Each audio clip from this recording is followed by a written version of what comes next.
Welcome back नाजरीन। हम गुफ्तगू कर रहे हैं सेनेटर डॉक्टर मुसद्दिक मलिक साहब से, सेनेटर ओन अब्बास बप्पी साहब से और रज़ा रूमी साहब से, और हम बात कर रहे हैं जो ओवरऑल इस वक्त सियासी सूरत हाल है।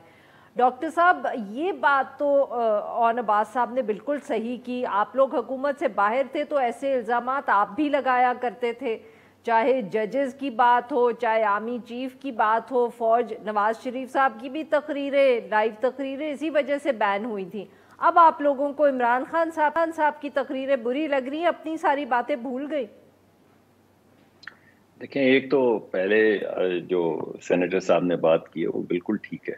अगर हम इस बात पे हम मोतरज़ थे कि आप लोगों की गाड़ियों के अंदर 20-20 किलो हेरोइन रख रहे हैं या लोगों को मौत की काल कोठरी में रख रहे हैं, तो फिर ये जो तशद्दुद है ज़ेर हिरासत, इसको कोई भी सपोर्ट नहीं कर सकता, और मैं तो बिल्कुल इसको सपोर्ट नहीं करता। और जिसने भी तशद्दुद किया है, अगर कोई भी गैर कानूनी काम किया है, तो मैं समझता हूँ इसकी इन्वेस्टिगेशन होनी चाहिए, और इंशाल्लाह इसकी इन्वेस्टिगेशन होगी। हुकूमत में है, कौन लेकिन करेगा? जी आप जी हम ही हुकूमत में करेंगे। है। जी हम ही करेंगे। और एक तो पहले इन्वेस्टिगेशन हुई भी है जिसमें डॉक्टर्स ने लिख के दिया कि उनके ऊपर तशद्दुद नहीं हुआ, मगर ये जो नई बात इन्होंने की है इस पे भी इन्वेस्टिगेशन होनी चाहिए, क्योंकि किसी भी शख्स की डिग्निटी उसको डिप्राइव करना या उस पर तशद्दुद करना, ये तो किसी सूरत भी काबिल कबूल नहीं है। लेकिन उनका जो बयान है वो तो तशद्दुद के अलावा है। जो उन्होंने म्यूटनी पे उकसाया, जो उन्होंने जवानों को कहा कि अपने जो सीनियर अफसरान हैं उनकी बात ना मानो, तो आप बताएं, अगर उनकी बात सुन के म्यूटनी कर दें या बगावत कर दें और जवान जो हैं वो अपने सीनियर अफसरान की बात ना माने, तो आप बताइए कि सरहदों की हिफाजत कौन करेगा? आपके हमारे बच्चों की हिफाजत कौन करेगा? कौन है जो मुल्क के लिए जाके एक इशारे के ऊपर जान दे देगा? आप उकसा उनको ये रहे कि जब आपको कहा जाए कि खड़े हो जाओ और जान दे दो, तो खड़े हो जाओ और बोलो मैं नहीं जान देता, तो खुद जान दे दे। ये क्या बात है?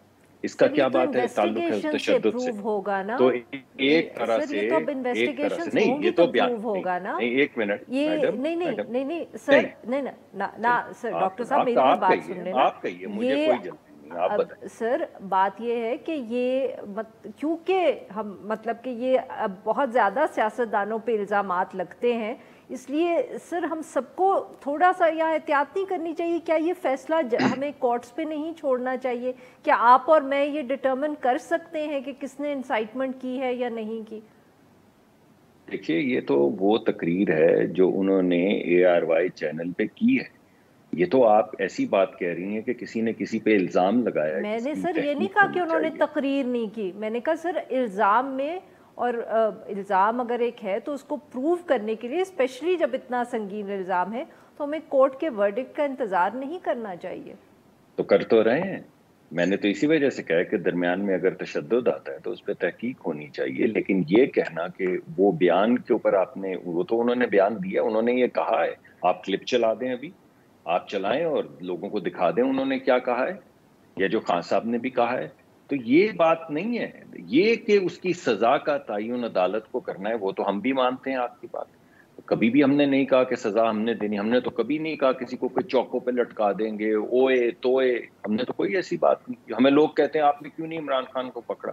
हमने कहा भाई इन्वेस्टिगेशन हो रही है, जब वक्त आएगा अगर कानूनी तौर पे वो पकड़े जाते होंगे तो पकड़े जाएंगे, और अगर इन्वेस्टिगेशन के बाद पता चलेगा कि नहीं पकड़े जाना है तो नहीं पकड़े जाएंगे।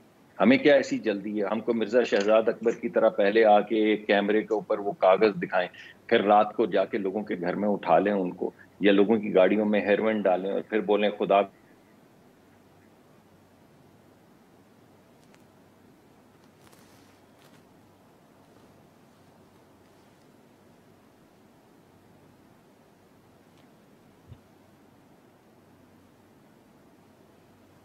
जी डॉक्टर साहब, आपकी आवाज़ ज़रा नहीं आ रही। हम इतनी देर में रज़ा रूमी साहब से बात करते हैं। रज़ा साहब, सर वही सवाल, ये ऑब्वियसली कोर्ट्स में मामला जा रहा है, चाहे खान साहब की तकरीर हो या शहबाज गिल साहब की हो, केसेस रजिस्टर हो गए हैं, अब इन्वेस्टिगेशन होगी, ट्रायल होगी, हमें मालूम हो जाएगा।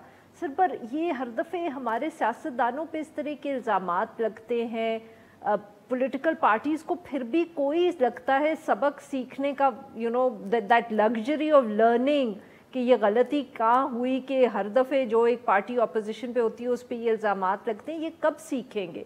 کب ان کو سمجھ میں آئے گا کہ پوری پولیٹیکل کلاس تو ہر دفعے ہی وکٹم بنتی ہے؟ جی دیکھیے عارفہ، آپ نے بالکل 100% درست بات کی ہے کہ سبق سیکھنے کا تو یہاں پہ کلچر ہمارے یہاں رواج ہی نہیں ہے، اور جب وہ ہوتا بھی ہے تو بڑا شارٹ لیوڈ ہوتا ہے. ایک ایگزامپل تو ہے کہ جب بے نظیر بھٹو اور نواز شریف نے کچھ اپنے ایک دہائی کے تجربے سے، تلخ تجربات کے بعد کچھ سیکھ کر تو ایک میثاق جمہوریت سائن کیا تھا، لیکن پھر آپ کو پتا ہے کہ اس کا کیا ہوا. بے نظیر بھٹو تو چلی گئیں دنیا سے، اور بعد میں وہ میثاق جمہوریت جو ہے وہ اس کی دونوں پارٹیز نے وائلیٹ کیا، اور پھر اس کے بعد خان صاحب کی انٹری ہو گئی.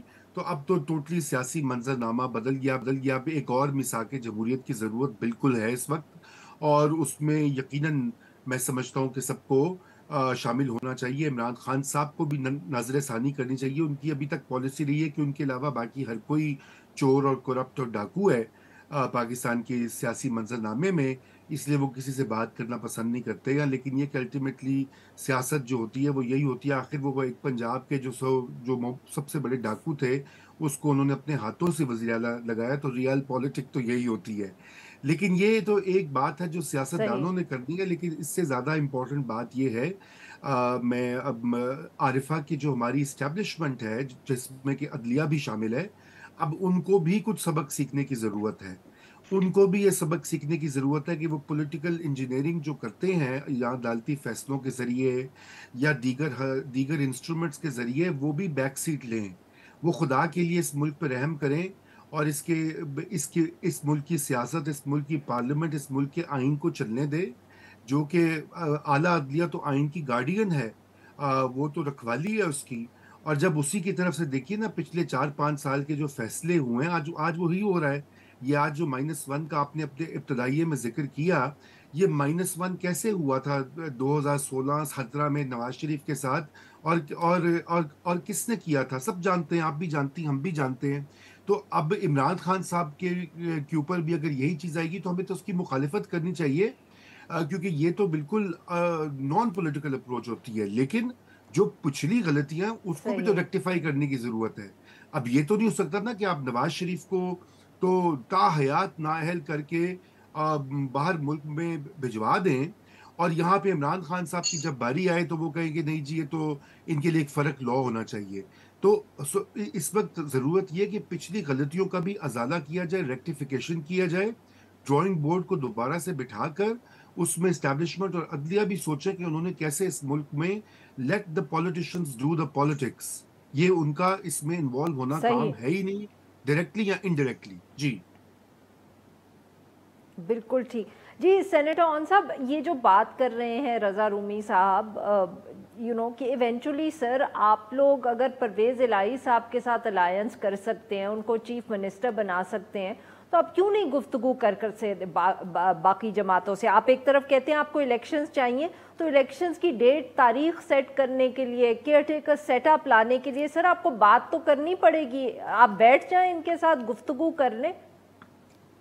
اچھا بی بی، اس میں تو کسی کا کوئی اعتراض نہیں، اور ہماری تو آپ شاید بھول گئی ہیں، ہماری تو شرطیں شروع سے صرف 2 ہی رہ گئی ہیں. ایک تو آپ جو بھی ملاقات چاہتے ہیں ہم آپ کے ساتھ بیٹھنے کو تیار ہیں، ایز لانگ اس ملاقات کے نتیجے میں 2 چیزیں آ جائیں. ایک الیکشن کی ڈیٹ نمبر 1، اور دوسرا ہے کہ فری اینڈ فیئر الیکشن، جو کہ اس وقت کے چیف الیکشن کمشنر یا چیف جو الیکشن کمیشن ہے ان کے نیچے ہونا پاسبل نہیں.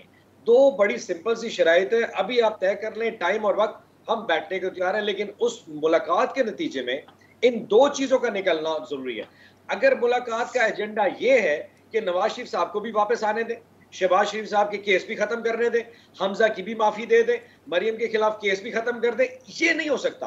نیب آرڈیننس کو ختم کرنے ہماری تو سر آپ کو کیوں لگتا ہے کہ یہ ہوگا؟ کیا کسی نے آپ کو اپروچ کیا ہے with these issues؟ کیا کسی نے آپ کو اپروچ کیا اور کہا ہے اور کہا ہے کہ نواز شریف صاحب کو واپس آنے دیں، مریم نواز صاحبہ کے کیسز ختم کر دیں، شہباز شریف صاحب کے کیسز ختم کر دیں؟ یہ آپ لوگ کیوں کہتے ہیں؟ کیا کسی نے آپ سے کمیونیکیٹ کیا ہے؟ بی میں تو بہت چھوٹا ورکر ہوں پارٹی کا. ملک صاحب نون لیگ کے بڑے سینئر رہنما ہیں. میں آپ کے توسط سے کہہ دیتا ہوں، ہماری سینئر لیڈرشپ بام شمول عمران خان صاحب کے بارہا یہ کنوے کر چکی ہے، اور آج پھر کہہ رہا ہوں کہ جس وقت یہ حکومت چاہے اس معاملے پہ ہم بیٹھنے کو تیار ہیں، اگر اس ملاقات کے نتیجے میں ہمیں الیکشن کی ڈیٹ دے دی جائے.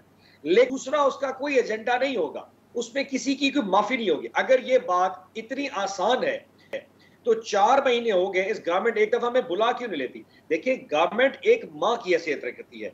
जमहूरियत में जो गवर्नमेंट में लोग बैठे होते हैं उनका एक सीनियर रोल होता है। ये आज कह दें जी हमने इलेक्शन की डेट तय करनी है, आप कल सुबह आ जाए, हम अभी टीम बना के भेज देते हैं, what's a big deal about it. लेकिन अगर आप ये समझते हैं कि आप हमारी लीडरशिप से केस भी करेंगे, आप उनको अदालतों में घसीटेंगे, आप दहशतगर्दी के मुकदमे बनाएंगे, आप उनको गद्दार कहेंगे, आप उसके चीफ ऑफ स्टाफ को मारेंगे, आप मीडिया पे कदगन लगाएंगे और फिर कहेंगे जी बैठते हैं बात करनी है, ऐसा नहीं हो सकता। हम आज भी इस चीज के ऊपर है, अपनी कार्रवाइयों को रोकिए, इलेक्शन का ऐलान कीजिए and let the people decide. अवाम को अपना फैसला कर देने। यकीन जानिए अगर तहरीक इंसाफ 0 सीट लेना 340 में से, हम आवाज नहीं निकालेंगे। लेकिन ये नहीं हो सकता कि आपके पास मैंडेट भी ना हो, आप किसी और के एजेंडे पे काम करें। नाज़रीन, अब सर यहाँ ब्रेक लेनी है मुझे जी। नाज़रीन